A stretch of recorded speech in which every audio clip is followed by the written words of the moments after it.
In this video, I'm gonna be showing you my own personal thoughts and opinions about Geo Group, the REIT. Today it is 0.5% down or so.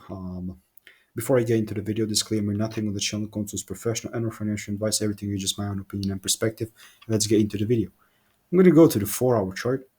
You can see my yesterday's prediction was as follows. So we had at some point of time, these were the highs, okay?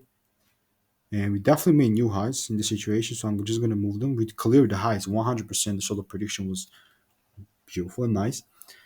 I'm going to delete this, and I'm going to start with this right here. So 1 hour time frame, we have this demand area. Definitely was mitigated with this downside move price action. And now what I'm expecting is just expansion above the highs like that.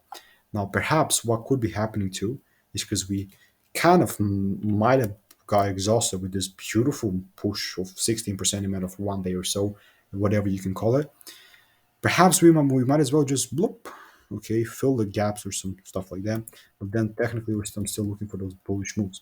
So yeah, this is also a possibility, which I'm going to add this logo, for example. Yeah, that's about it. Thank you for watching till right on the end, and have one.